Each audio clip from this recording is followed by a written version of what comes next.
Today's presentation is really a follow-up of last month's talk on the errors of Russia, the errors of which we were warned by Our Lady of Fatima. Last month we saw in detail what these errors are, how they are not necessarily associated with a political regime in a specific country, but rather they are independent of nations. They can infect any nation and any political structure, any government. The red style of communism that we knew in Soviet Russia, that is still the style in communist China and North Korea, the red style is sometimes gone, latent, not present. But communism, nonetheless, the errors of Russia appear under different banners, different colors. Today, these colors are principally green, environmentalism, Black Lives Matter. Why? Because leverage is made on a race issue, but that's not the real issue. The issue is the Marxist revolution behind the BLM slogan, which doesn't care about black people or white people. It cares about Marxist revolution. So green, black, and rainbow, the LGBTQ plus flag.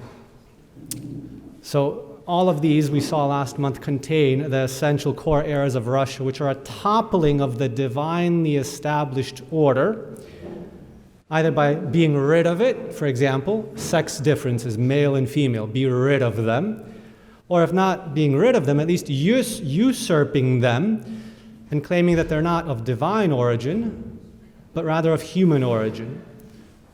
For example, the right to educate one's own children. Well, we might not get rid of that yet, but its origin isn't in an innate right of parents over their children. The origin is in a government concession.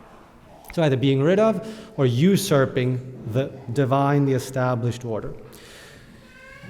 Okay, so that's as much as we can say by way of summary about last month's talk.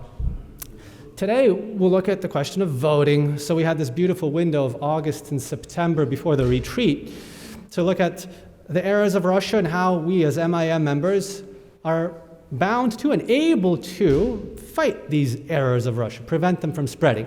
And not just in spiritual ways, primarily in spiritual ways. Of course, that's taken for granted. That's been the formation for years and years and years, and now it's just taken for granted. It's reiterated, it's understood that primarily we have to be in a state of grace, grow in a state of grace, become holy, by ceasing to offend God, by praying especially the Most Holy Rosary, by responding to what Our Lady asked us to do in order to reap her promises of that peace and the conquering of the errors of Russia.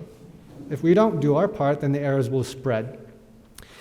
But then there's also the action. So Christianity is not of the world, but in the world, so we do have to act within that context in which divine providence has put us. One of the ways of acting is by voting. So we'll look at today the question, well, to vote or not to vote, because like at every election, there will be many Catholics who are definitely concerned about the gospel shaping society and are concerned about stopping the spread of errors in society, but nonetheless remain inactive and simply wish that somebody would do something about it. They sit there and say, oh man, I wish somebody would support a good candidate. I wish somebody would vote. I wish somebody would do something. And I hope somebody will do something. And I'm going to pray for that. And that's a good thing, but they forget that they should do something about it. They can easily do something about it. One of those easy things is voting. Okay, having said that, that probably motivated nobody, and you're still planning to sit on Tuesday on your couch and just watch the results of other people's votes. So let's formulate the question in a more compelling manner. Is it a sin not to vote? Maybe that will motivate somebody, okay? Rather than just saying, oh, you should vote, let's ask it this way. Is it a sin? Could you offend God? Could you actually lose God's grace by not voting so as to stop the spread of the errors of Russia. St. John Paul II, back in his day, but as you know, the teaching remains always valid, warned Christians of a spiritualism that is the opposite extreme, the opposite error of a materialism or an activism. Activism says everything depends on us, we have to do, act, and everything basically depends on us. We don't need to pray, our prayer is our action. But that's an error, but there's an opposite error that says, well, all we need to do is pray, and then we don't need to act in any way. So if there's a starving person in front of me, well, I'll pray a rosary for him, and I hope somebody will feed him, right? That's a spiritualism, which is an error. Okay, easy to see in the case of a person who's starving. In the case of a person who's maybe being physically attacked and assaulted, wow, well, I'm going to pray that somebody come to his defense. It's not enough, it's obvious. But for some reason, it's not so obvious with voting. I'm going to pray, that the bad guys don't get into office. I'm going to pray, but I'm not going to vote. That's not for me. That's worldly. That kind of gets me dirty. I don't get involved in politics. Well, St. John Paul II warned us that there cannot be two parallel lives. On the one hand, the so-called spiritual life, and on the other hand, the so-called secular life. That is, life in the family, at work, in social relationships, in the responsibilities of political life, and in culture. There cannot be two parallel lives. Our spiritual life and then everything else. The branch, he's speaking, of course, here of our Lord's parable of the branch, the vine. The branch engrafted to the vine, which is Christ, bears its fruit in every sphere of existence and activity. In fact, every area of the lay faithful's lives enters into the plan of God, who desires that these very areas be the places in time where the love of Christ is revealed and analyzed. So, every activity, every situation, every precise responsibility, as for example, again, John Paul II is concrete in his examples, lest we be fooled. Skill and solidarity in work, the workplace, our professions, love and dedication in the family, the education of children, service to society in public life, in political life, and the promotion of truth in the area of culture. All of these are occasions ordained by divine providence for each and every one of us for a continuous exercise of faith, hope, and charity. So our responsibility for the good of society, our political responsibility to the society in which we live, is for us a divinely ordained opportunity to practice faith, hope, and charity. John Paul II goes on, they are mistaken who, knowing that we have here no abiding city, as St. Paul says, we don't have a lasting city here on earth. These things pass away, correct? The earth in the end and all of created reality will pass away. It's just a way to a final eternal destination, correct? It's true. But those who know that are mistaken if they draw the following mistaken conclusion. The mistaken conclusion is thinking that they may therefore shirk their earthly responsibilities, whether it be skill in work, being professionally virtuous, being virtuous in the family, being virtuous in the political realm. Shirk their earthly responsibilities, for they are forgetting that by faith itself they are more than ever obliged to measure up to these duties, each according to one's vocation. So yes, the earth, it's a temporal reality. It's a way that's supposed to get us to the eternal reality of heaven. It's just a road, a means to an end. But, do we do maintenance on our highways in America? Yes?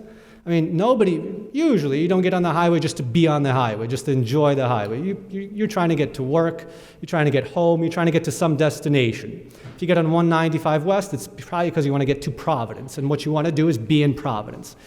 But does that mean we can neglect I-95? It's just a highway. What matters is Providence. Well, yeah, but do maintenance on the highway so that you can always take that highway to get there, right?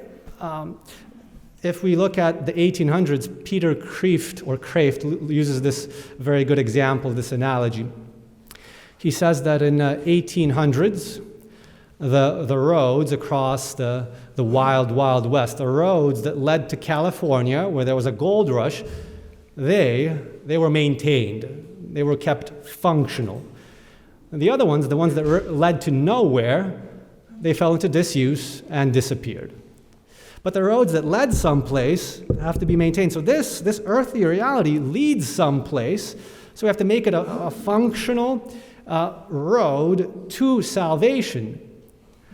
And this is our responsibility to vote, to shape the world by the gospel values so as to make it a place where salvation is not just possible, but as easy as possible. Right? Okay. So, is it a sin not to vote? Well, let's open up a book of moral theology now to give an explicit answer. We've already given all the premises we need to give an answer to this question. You know what that answer is. But let's go on to the next slide and see it with our very own eyes from somebody more authoritative than just Father Matthias.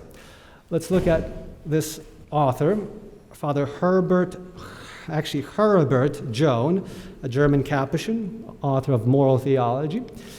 He says that voting is a civic duty, at least under venial sin, whenever a good candidate has an unworthy opponent.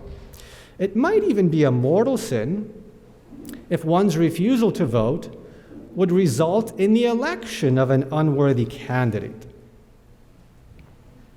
So there is a bad guy against a good guy, an evil against a lesser evil. At least under venial sin we have to intervene. It might be a duty of it might be mortally sinful to not vote if by our lethargy, if by our lack of participation, the bad guy would surely get in.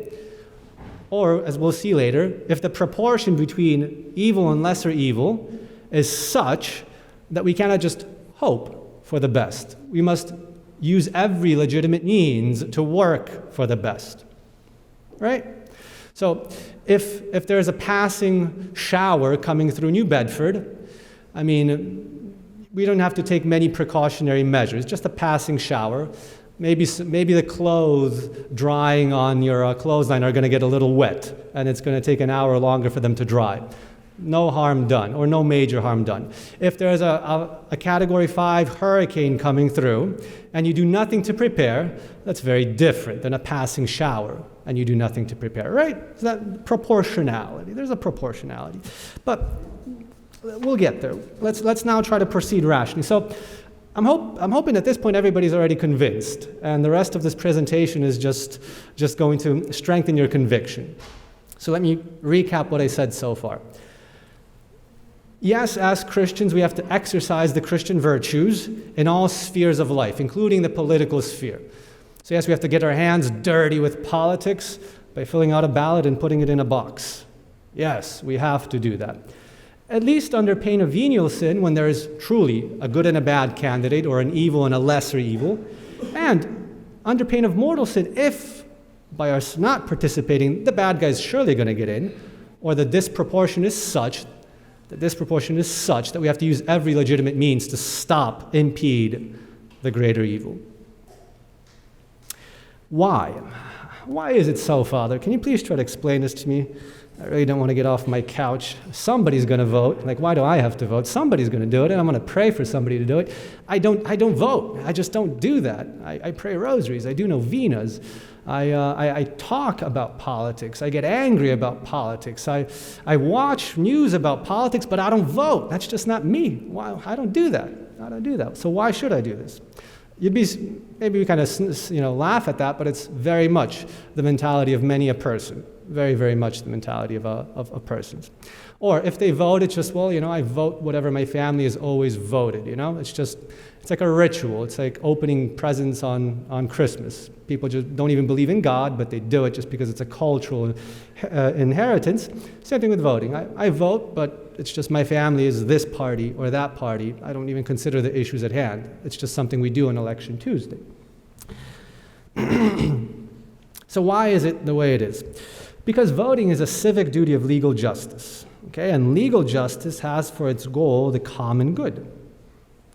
And the virtue of legal justice is exercised by passing and obeying just laws and by voting for worthy lawmakers and law enforcers. All right, this takes many classes in seminary, to thoroughly explain. Not that it's a difficult concept, but to just thoroughly go into the foundations of all of these statements. For the sake of brevity today, let me just say it in the following way, that justice is that virtue that governs what we owe to others and what others owe to us. If I owe you something, I got to give it to you. If something owes something to me, I have a right to it. Rights and duties. Now there's a virtue called legal justice that governs what society owes to us and what we owe to society. By living in a society, whatever that society might be, whether we consider just the city of New Bedford, Bristol County, the state of Massachusetts, the United States of America, we receive from that society, we receive something from that society, right? We could enumerate the goods that we receive from that society. Hence, we have an obligation to give back to society. We have a right to receive, we have a duty to give back. Legal justice is the right to receive just laws and the duty to vote for worthy lawmakers and law enforcers. It's reciprocal. Okay, because in political systems, democratic political systems, citizens have the duty to contribute to the common good by electing officials who will promote the good of society and impede its evil. Okay? If we were in a monarchy, all we could do is pray that the king's son is going to be a worthy king. That's all you could do in that monarchy, okay? Pray, you could do more, but I'm kind of just joking. In a democratic society, you can actually vote for who's going to be the lawmaker, the law enforcer, vote for persons that are going to pass just laws and that are going to enforce those just laws so that you can be a recipient of the benefits of those just laws. All right? See, it's kind of like, it's a giving and a receiving. Okay, we owe, but we have a right to receive. So far, so good? All right? Good. All right. When I ask that question, so far so good, or does everybody understand? I expect you to nod, and then we can go on, all right? So, thank you. So, the key concept at this point is,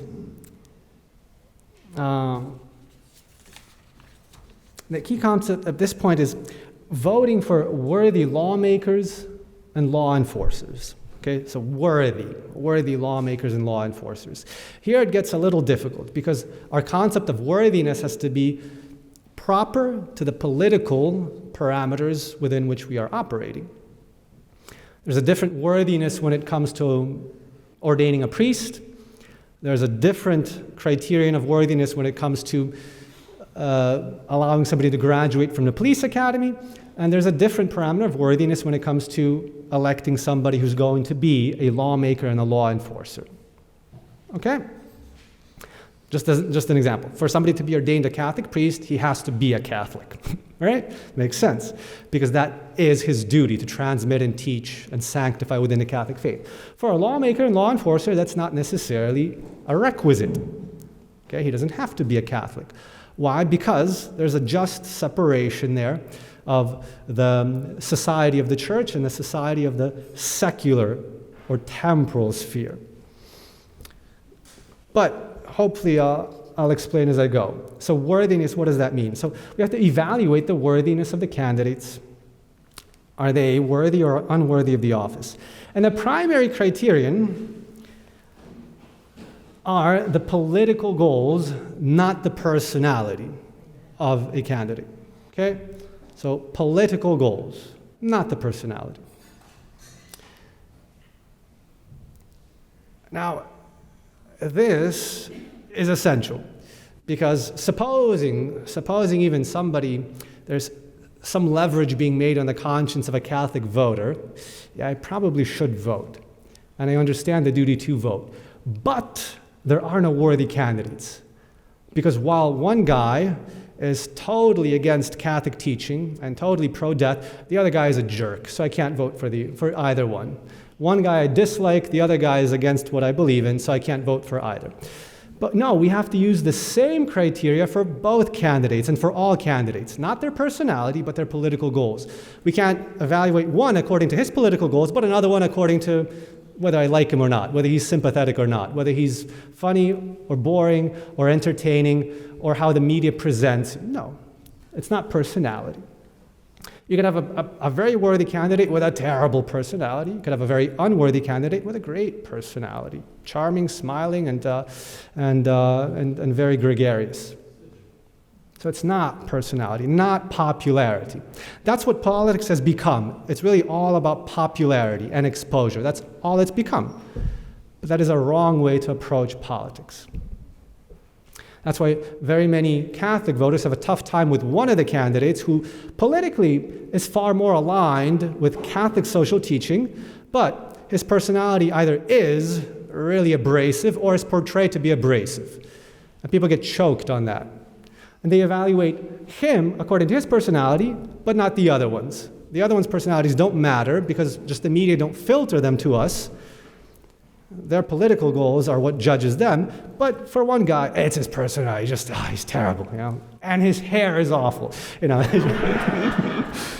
not gonna name people by name, but I'm gonna come close. I'm gonna come close as I can. I'm gonna come as close as I can. Not that I couldn't, but I wish to kind of make this a little, try to incorporate some humor into this presentation. So the worthy or the good candidates are the ones that promote the true good of society. Those are the worthy candidates. They promote the true good of society. The unworthy candidates, maybe they promote some good, but simultaneously they promote great evils. They do great harm to society. All right? It's that simple. Worthy doesn't mean holy. Unworthy doesn't mean sinner. Although very frequently, unworthiness, in the sense of doing harm to society, is sinful. But, just abstractly, worthiness doesn't mean holiness. Not in the political sphere. Unworthiness doesn't mean unholiness. Worthiness means promoting the true good of society. Unworthiness, maybe you promote some good. Maybe you plant 1 million trees a day. And maybe you feed all the hungry people in the country every single day by giving them handouts. But at the same time, you kill millions of people every day through abortion, through euthanasia, and through other harms to society. Right? Such a candidate is an evil candidate. Because the good that he does comes at the price of evil. So, would anybody here accept a pay raise at the expense of just one aborted baby? I mean, you can buy a better house, you can live more comfortably. Maybe like you can even if you're going hungry, maybe you could even suffer less hunger. But would you accept that at the cost of just one aborted baby, one sexually abused child, one euthanized person? Would anybody do that? No? Wouldn't you? I mean, no, we wouldn't. And in politics, we have to remember that when voting. That even if America is going to be green and lush and beautiful and have clean air and everybody's going to be fat, rich, and wealthy, if it's at the expense of just one aborted baby, it's an illegitimate choice to make. Or at the expense of one euthanized person, one sexually abused child, one sexually confused child through the LGBTQ plus agenda. So, I'm going to leave this slide here because I have to go back to it and say something interesting later on. But we're trying to proceed rationally. So, okay, I hope so far everything's going good. Now let's look at the key concept of what is the good of society. The goal and the true good of society. So let's proceed very rationally here so we're not building on emotions. So let's just look at society. How does it come about? From several individuals, families are established, right? So a man and a woman come together and they establish a family based on marriage. So one man, one woman, bound to each other by marriage and blessed with offspring, form a family, okay? That's just the natural definition of a family. Several individuals, one man, one woman, and then their children form families. Now, from several families, society is established, the political society of which we speak. So several families are the building blocks of society. So, just from these two premises, we can give the fundamental conclusion of what the goal of society is. The goal of society is to allow individuals and families to enjoy and exercise their rights with security and to obtain temporal prosperity. So the primary, most fundamental goal of society, the inviolable goal of society, is to allow individuals and families to enjoy and exercise their rights with security. The rights of individuals, the rights of families, so as to obtain temporal prosperity. We could add in parentheses, and so as to not be impeded from obtaining eternal prosperity, salvation. So key here is individuals and families are the building blocks of society. Their rights, above all, and in all cases, must be protected. They're natural, inalienable rights. So, let's keep going here, all right? Hope you're memorizing this. At the end, there's a test. In the hierarchy of values, those that concern the life and well-being of individuals and families are the most important. Okay? So before recycling, before the environment, before a just minimum wage, or whether to even have a just minimum wage or not, before immigration, before climate change, before all of these issues, there are far more fundamental ones. Those are important, but there are, in the hierarchy of values, far more basic, fundamental, and important ones. The most basic and fundamental ones are the following: the right to life, which is the preeminent value. As the U.S. bishops teach, although they're very divided on this point, sadly. So the USCCB, the United States Conference of Catholic Bishops, is very divided on this point. Whether life is in any way a preeminent value in the pro-life movement. Is it any more preeminent than the right to, for example, to a clean environment in which to live? It's debated, sadly, amongst our bishops. And last November, in the debate, not without difficulty, in the United States bishops', let's say, voting guidelines, preeminent value was maintained as the description of our dedication to life, from conception until natural death. Then it was confirmed by Pope Francis, because the bishops were, of course, making leverage. The bishops against it said, well, no, Pope Francis doesn't say that our fight against abortion is a preeminent value. The other bishops were saying, well, but no, he does say it. So in a private statement, the Pope Francis said, of course, it's a preeminent value. So here, I just throw that in there as just for additional leverage, okay? For additional leverage, like a good politician. Any leverage is good. So life, preeminent value. Family, okay? Because life, how does it have its origin? Well, in the loving union of one man and one woman, in a stable union which we call marriage. And that individual has to be born in that stable union and has a right to be educated by his own parents, to be brought up according to their convictions, which should, of course, be sound and truthful convictions. So that's why, again, it's logically the very next value. And husband and wife have a right to be recognized as such. And nobody can separate them. What God has united, let no man separate, tear asunder. Nobody has a right to take away their children or to educate them differently than they educate them.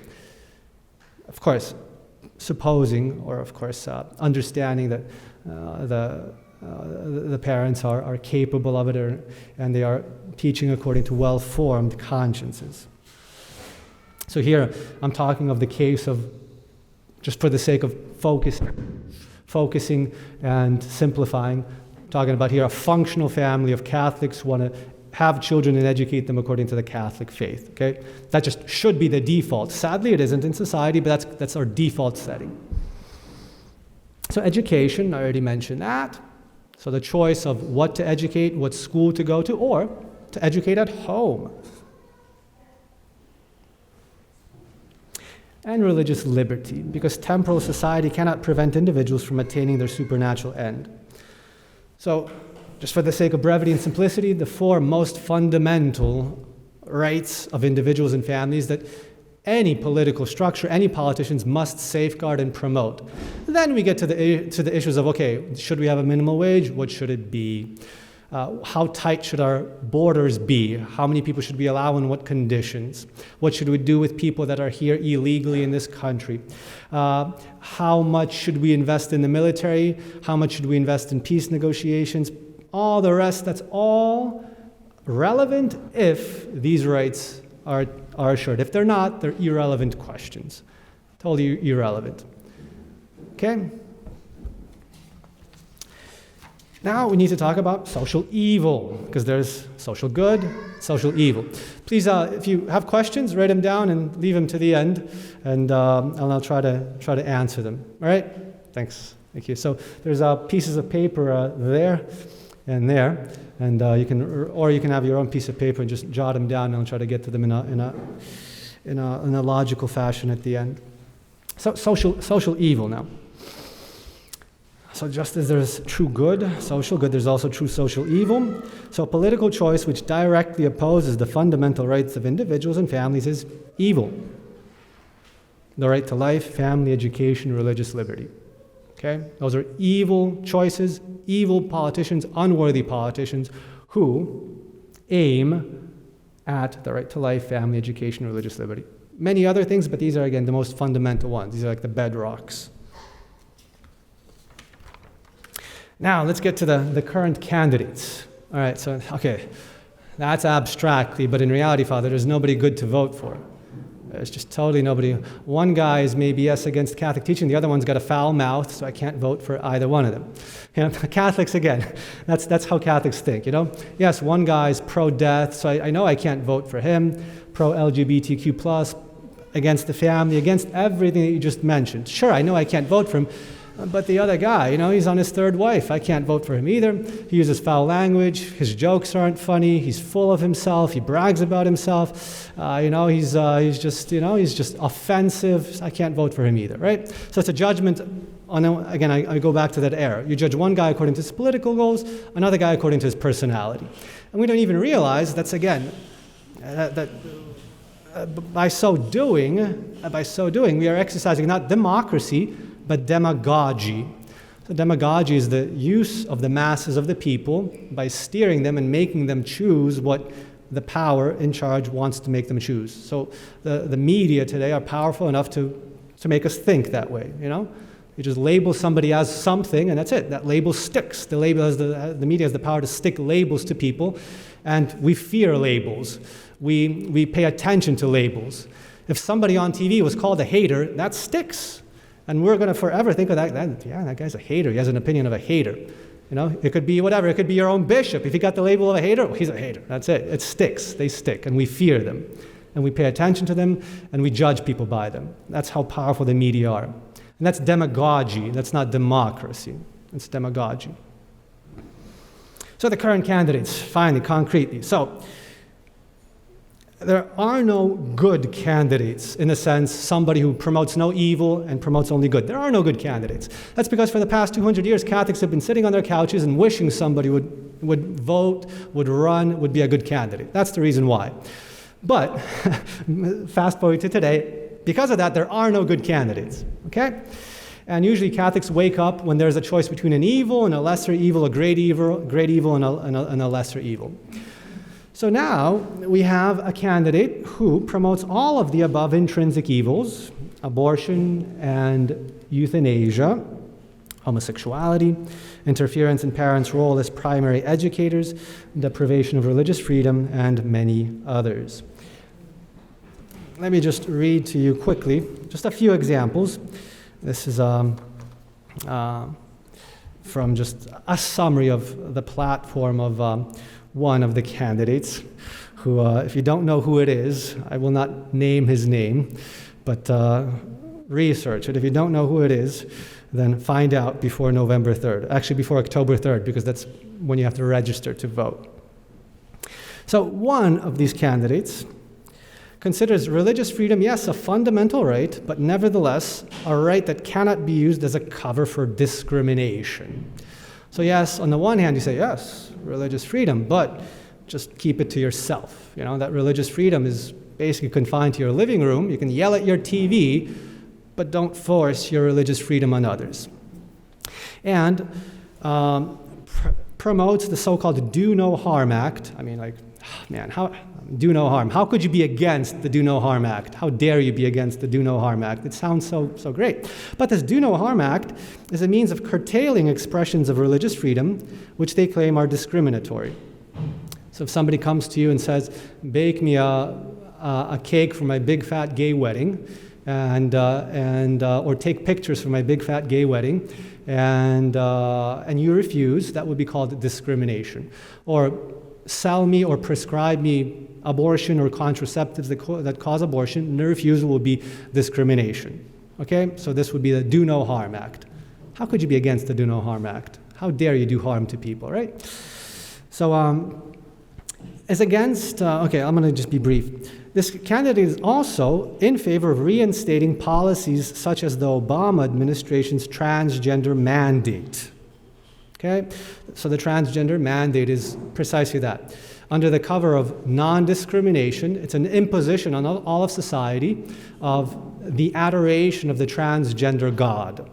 So you can have your religious freedom, and in your living room you can be against homosexuality and the gender ideology, but respect other people's rights, use their pronoun gender, use their pronoun of choice, perform the surgery when they want it, whatever, just do all that they demand of you, because to refuse would be discriminatory. If a man, wants to join, if a man who is biologically a woman wants to join a male soccer team, whatever, you can't discriminate and refuse, or the other way around. If a man who was born a biological woman, or a woman who was born a biological man wants to use a bathroom of choice, you can't do that, that's discrimination, and the rest of the blah blah. This candidate calls for the U.S. to appoint senior leaders to actually drive LGBTQ advocacy and foreign policy as well. So let's not limit ourselves to the United States. Let's promote this abroad. And, well, how are we going to get the money to promote this abroad? Well, it's in your pockets. It's your tax money that's going to pay for this. And this candidate supports the contraceptive mandate issued under Barack Obama, which business owners and religious nonprofits have fought in court over its requirement that employers cover contraceptives in employee health plans. So if you're a small business owner or a business owner, this very much affects you. This contraceptive mandate would make you pay for your employer's abortions, contraception, transgender surgeries, transgender resurgeries, and it doesn't stop. You got to pay for it. And you actually got to approve of it too. You can't just, you can have your religious freedom at home, but at work, you got to approve of it. Next, this candidate continues to support abolishing the death penalty. Now, this is probably doesn't move many people, but the death penalty is legitimate, by the way, here, okay? It's legitimate. A country can choose to have it or not to have it, but just FYI, this candidate continues to support abolishing the death penalty. FYI. Either way could be okay. And this candidate opposes private school vouchers as part of policies that divert taxpayer-funded resources away from the public school system. So public schooling would be not mandatory, but if you want to go to public school, you have to go to the public school in the district in which you live. But beyond that, in that mentality, you have to then submit to the curriculum of that public schooling, and that curriculum has to be the same not just for public schools, but for private schools, and not just for private schools, but for home schools, and it's best to get rid of homeschooling altogether. It's a continuum. On marriage, this candidate says he feels absolutely comfortable with same-sex marriage. 7, regarding abortion, this candidate is just, in a gruesome way, favorable to it without any limitation, basically. So from day 1 of conception till, the 9th month, and even after birth, abortion is okay. So yeah, up to and including infanticide. Infanticide, not in the sense of, I'm just going to use like a terrible word, just to exaggerate. No, infanticide in the sense of, yes, the baby is born in a botched abortion and can still be killed. Of course, you present it in beautiful, marketable language, but that's what happens, After a dialogue between the mother and her doctor, while the baby is just waiting there for a sentence of life or death, the abortion can be still completed. What else here? Federal restoration of federal funding of Planned Parenthood, taxpayer-funded abortion through repeal of the Hyde and Helms amendments, as well as the Mexico City policy. And this candidate would send immediately to the desk of the United States Congress a codification of Roe v. Wade, amended by Casey. So it wouldn't be just a Supreme Court decision; it would become a law, an approved law of not just an interpretation, or rather not just a sentence of the court, but an actual law, which would give it far more strength. Who is this candidate? Research him. Let me just say, nobody makes fun of his hair, and let that be enough. All right, so we are dealing with a pretty evil candidate. If you were here with us, we might be having a blast together, telling jokes and hugging each other, and he might be a great guy to be around, Very sympathetic and charming. Maybe, I don't know, but that's irrelevant. That's irrelevant. I'm not saying he is. Supposedly he's, I don't know. I've heard him speak. It doesn't seem much better one than the other, but that's irrelevant. It's irrelevant. So now, are you still there? Is everybody still with me? Okay, so if you see somebody next to you sleeping, you have my permission to wake them up by elbowing them, okay? Okay, very good. Now, political candidates and social evil. It is sinful to elect someone or to allow to be elected someone who will harm the common good by promoting social evil. Why? Because we have the duty of doing good and preventing evil. Okay? We have the duty of doing good and stopping evil when we can. If a fire started here, every one of us would have a duty to stop it, not just to wish somebody else would. So, a candidate who promotes intrinsic evils can never be aided or supported in achieving his or her evil ends. All right? So we can never vote for a candidate who's going to promote these evil political goals. Because they're going to be, no matter what else he does, it's going to be at the expense of killing innocent life, destruction of the family, depriving parents of the rights to educate their children, depriving citizens of religious freedom. This cannot be the price for any other good. Okay? So this cannot be the price for any other good, no matter how great it is, no matter how glamorous it is, no matter how desirable it is. Right? The lesser evil, finally. There are currently, as I said, no candidates who fully promote the true good of society. There's only a candidate who, compared with the opponent, has hair that's far worse, but is a lesser evil. So can we choose the lesser evil? All right? Can we? Can we choose the lesser evil? Yes, we can, and sometimes we must. Here, slightly accelerating our presentation, I'll just read from John Paul II, who's basically our authority and also takes from moral theology, doesn't invent this principle. From John Paul II, he speaks to us of a duty to sometimes choose the lesser evil in the context of abortion. So this is just the original source.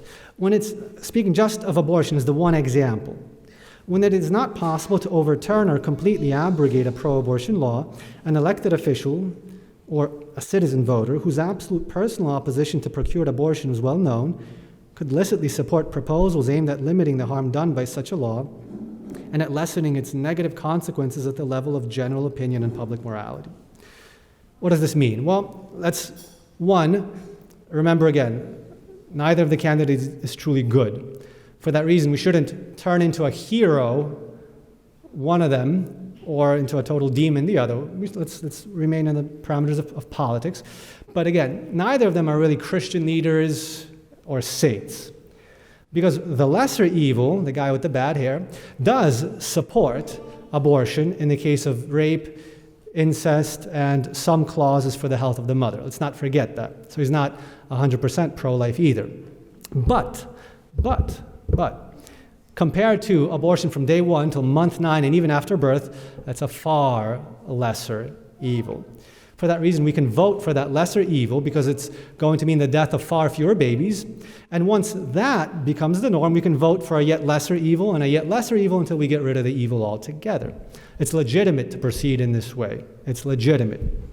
Because we are not voting for evil, we are voting for the limitation of evil. And on other issues as well. The candidates, the lesser evil is not perfect on family issues, LGBTQ plus issues, on religious freedom either. Not perfect, but a far lesser evil. I mean, compared to this, like, almost anybody would be a lesser evil. We're facing a pretty serious threat. So, well, how serious is our obligation to impede the grave evil that on one of the candidates threatens to inflict on American society and the church? In other words, how grave is our obligation to vote for the lesser evil so as to not allow an evil candidate to be elected? You know, because we can commit venial sins, right? Those don't matter. Like, you could just commit it. No, you can't. You can't commit venial sins either. You can't commit any deliberate sin. But most people when you hear mortal sin, that's when people gotta, wake up. It's like, whoa, mortal sin. Like, that's when I get scared. Sadly, we love God so little that it's only the thought of mortal sin that scares us. Just God's good pleasure, the Immaculate Heart of Mary being offended by venial sins, it kind of registers, but sadly our love for our Lord and Our Lady is very weak. If anything's going to make leverage, it's hearing mortal sin. It's kind of like, whoa, like, who said that? Like, I don't want to do that. So, how grave is this obligation? Principles. The greater the disparity between the two evils, the greater our duty to choose the lesser and impede the greater. Okay? So if the disparity, I'm going to just, use visual. If the disparity is just, like this much, lesser obligation, bigger obligation, bigger obligation, bigger obligation. So if one guy is evil to the 99th power, the other guy is evil to the second power, there's a huge obligation there. How many zeros come after a number raised to the 99th power? Let's say it's just 2 raised to the 99th power. A lot of zeros. That's a big number. It's a huge number. So when the disparity is just quantifying it, just for the sake of imagination, when the disparity is huge, the obligation is huge.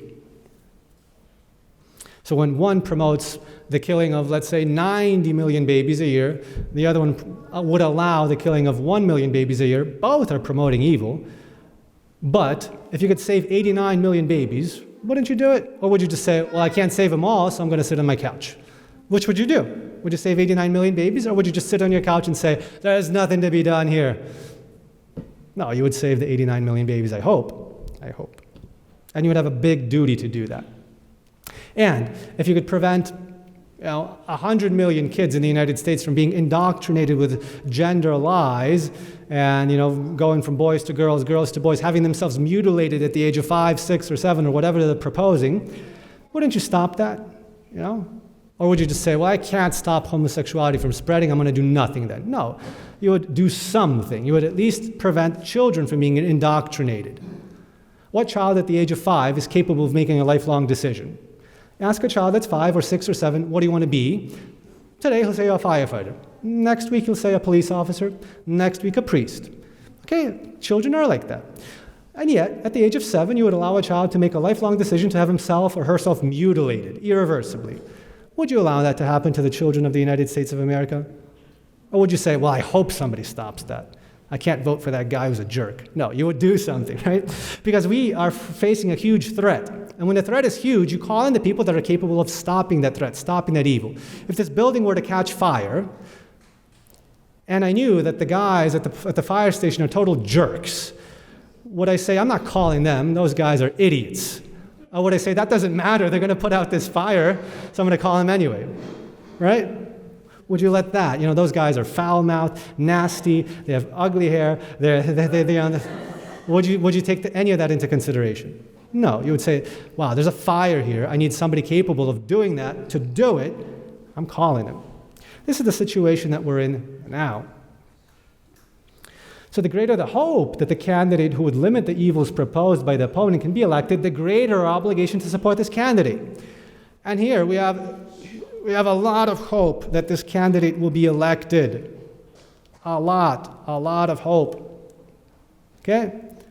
And that hope is, again, people that are going to vote for the lesser evil. And then hopefully are going to continue to vote so that we don't have to really deal with a lesser evil that's truly, in many ways, an embarrassing candidate, but still a lesser evil. So again, I'm not trying to turn the lesser evil into a hero. I would acknowledge, and this is my personal opinion, yes, in many ways he's truly an embarrassing candidate. Yes, but still a lesser evil. Okay? So, conclusion. From Sabetti, another moral theologian, an American moral theologian. This obligation of exercising the right to vote, in many cases, and I would say in our case, can be a grave one, binding under pain of mortal sin. If there is a danger of great harm that threatens, and your vote has the hope of being effective against this harm.